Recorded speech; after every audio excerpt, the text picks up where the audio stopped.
আইফোনের pro series এবং normal সিরিজের মধ্যে আপনি যতভাবেই বোঝান, এক শ্রেণীর ভাই বোন আছেন তারা কোনো দিকে না তাকিয়ে বুঝে বা না বুঝে কাজে লাগুক বা না লাগুক প্রো সিরিজ কিনে নেবেন।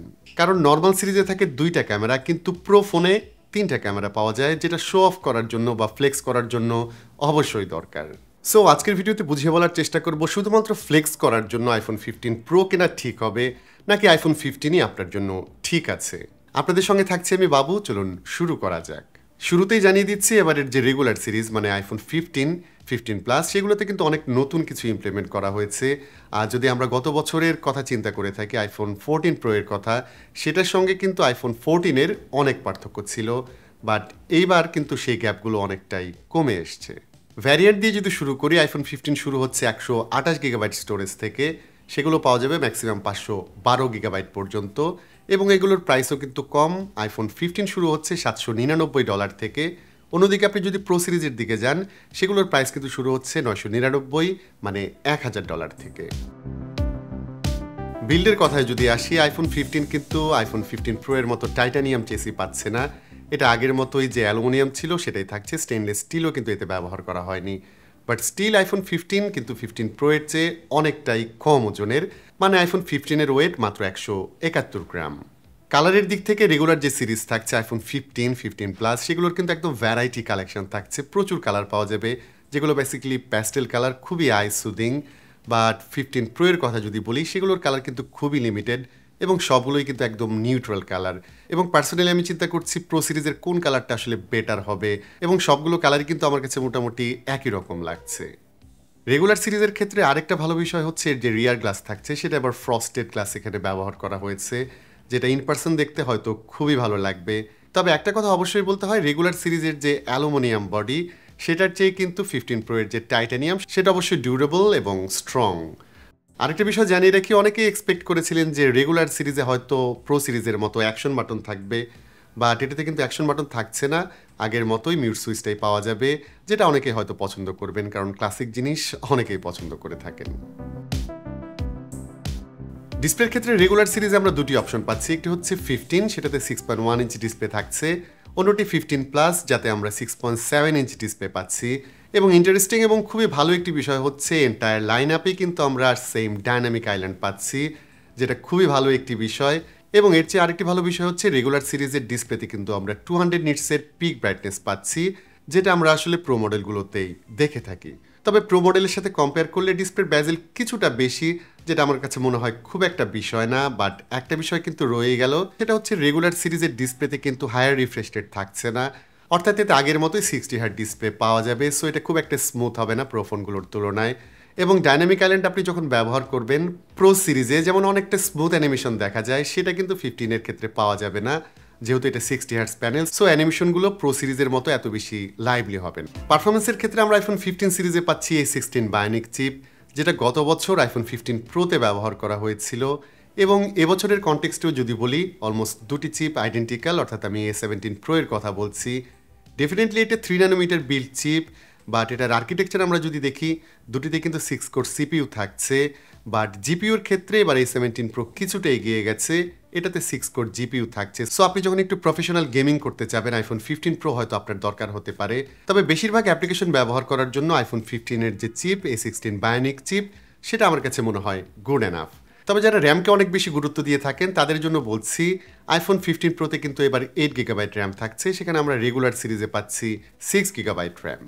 তবে আইফোন 15 প্রো এবং 15 সিরিজের সবচেয়ে বড় পার্থক্যের কথা যদি বলি, যেখানে আইফোন 15 প্রো আসলে রেগুলার সিরিজকে অনেক বেশি ডমিনেট করেছে, সেই জায়গাটা হচ্ছে টাইপ সি এর ক্ষেত্রে। আপনারা জানেন আইফোন 15-এর এন্টায়ার সিরিজে মানে প্রত্যেকটা ফোনেই কিন্তু ইউএসবি টাইপ সি পোর্ট ব্যবহার করা হয়েছে। বাট এখানে একটা ক্যাচ থাকছে, সেটা হচ্ছে হাই স্পিডের যে ইউএসবি টাইপ সি, অর্থাৎ ইউএসবি C3, সেটা কিন্তু ব্যবহার করা হয়েছে প্রো মডেলগুলোতে, অর্থাৎ নন প্রো সিরিজে কিন্তু ট্র্যাডিশনাল ইউএসবি 2 থাকছে, যেটা মানধাতা আমলের। সো এই ক্ষেত্রে আইফোন 15 প্রো থেকে অনেক বেশি পিছিয়ে থাকছে। এবং এখানে আমরা ডাটা ট্রান্সফারের কথা যদি বলি, সেটা কিন্তু আসলে হিউজ পার্থক্য থাকছে। আইফোন 15 প্রোতে যে ইউএসবি ব্যবহার করা হয়েছে, সেটাতে আমরা স্পিড পাচ্ছি 10 গিগাবিট, অন্যদিকে রেগুলার সিরিজের স্পিড মাত্র 480 মেগাবিট, যেটা অলমোস্ট লাইটনিং পোর্টের মতোই আছে। কানেক্টিভিটির ক্ষেত্রে প্রো এবং নন প্রো সিরিজের মধ্যে আরেকটি পার্থক্য থাকছে, সেটা হচ্ছে ওয়াইফাইয়ের ক্ষেত্রে। আমরা প্রো সিরিজে পাচ্ছি ওয়াইফাই 6E, অন্যদিকে রেগুলার মডেলে থাকছে শুধুমাত্র ওয়াইফাই 6। ব্যাটারির ক্ষেত্রে আইফোন 15 প্রো এবং 15 অলমোস্ট আইডেন্টিক্যাল, তবে প্রো সিরিজে যেহেতু 3 ন্যানোমিটার বেসড এসওসি থাকছে, সো সেটা কিছুটা অ্যাডভান্টেজ পেতে পারে। বাট দিন শেষে আমার মনে হয় দুটি ফোনেই খুব কাছাকাছি ব্যাটারি ব্যাকআপ পাওয়া যাবে। চার্জিংয়ের ক্ষেত্রে যদি ম্যাক্সের ব্যবহার করে থাকেন সেক্ষেত্রে দুটি ফোনেই কিন্তু আপনি 15 ওয়াট পর্যন্ত চার্জিং পাবেন। রেগুলার ওয়্যারলেস চার্জারে পাওয়া যাবে 7.5 ওয়াট। তবে প্রো সিরিজের ক্ষেত্রে একটা কথা শুনলাম, যদিও সেটা রিউমার, সেটা হচ্ছে প্রো সিরিজের ফোনে বা 27 ওয়াটের চার্জিং সাপোর্ট পাওয়া যেতে পারে। ক্যামেরার ক্ষেত্রে আমি বলবো যারা আইফোন 15 কিনবেন তারা কিন্তু এবার খুব একটা কিছু মিস করতে যাচ্ছেন না, কারণ এবার যে রেগুলার সিরিজ সেটাতেও কিন্তু 48 মেগাপিক্সেল ক্যামেরা থাকছে এবং অন্যান্য যেসব সেন্সর মানে 12 megapixel ultra wide angle camera থাকছে এবং সেই সাথে ফ্রন্টেও থাকছে 12 মেগাপিক্সেল ক্যামেরা।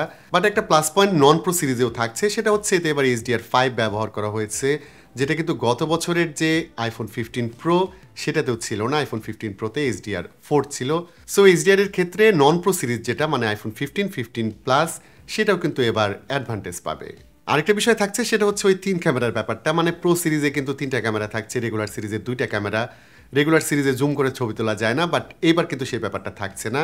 এই ফোন দিয়েও আপনি কিন্তু 2x জুম করে অপটিক্যাল কোয়ালিটির ছবি ক্যাপচার করতে পারবেন। অ্যাপল এটাকে খুব ভালো মতো অপটিমাইজ করেছে, সো 2x ছবি কিন্তু আপনি 15 সিরিজ দিয়েও তুলতে পারছেন।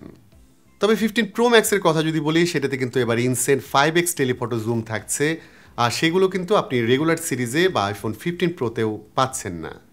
তবে খারাপ খবর হচ্ছে আইফোন 15 সিরিজে কিন্তু প্রো রেস কিংবা প্রো র ছবি তোলার অপশন থাকছে না এবং ম্যাক্রো ভিডিও করার অপশন কিন্তু আপনি এখানে পাবেন না।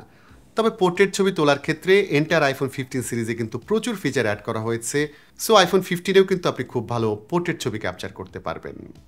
আরেকটা বিষয় হচ্ছে আইফোন 15 এবং 15 প্রোতে কিন্তু আপনি 24 মেগাপিক্সেল ছবি ক্যাপচার করতে পারবেন।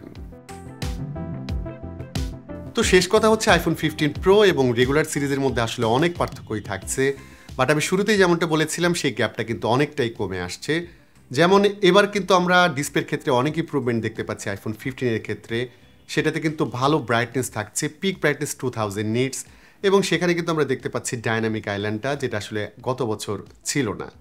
কালারের ক্ষেত্রেও 15 প্রো আসলে ভ্যারাইটি কালার অফার করছে, যেটা কিন্তু 15 প্রোতে আসলে পাওয়া যাবে না। 15 প্রো এর ক্ষেত্রে অনেকগুলো নিউট্রাল কালার থাকছে, যেগুলো দেখতে অলমোস্ট একই রকম লাগে। তবে ইউএসবি টাইপ সি এর ক্ষেত্রে বড় পার্থক্য থাকছে ডিসপ্লে রিফ্রেশ রেটের ক্ষেত্রে। এছাড়াও যারা আইফোন দিয়ে একদম প্রফেশনাল লেভেলের ভিডিও করতে চান তাদের জন্য কিন্তু প্রো সিরিজে অনেক বেশি অপশন থাকছে, লাইক সেখানে লগ মোডে রেকর্ডিং করতে পারবেন, এক্সটার্নাল স্টোরেজ ব্যবহার করতে পারবেন, বাট সেই ফিচারগুলো কিন্তু আইফোনের যে রেগুলার সিরিজ 15, 15 প্লাস সেখানে কিন্তু পাওয়া যাবে না।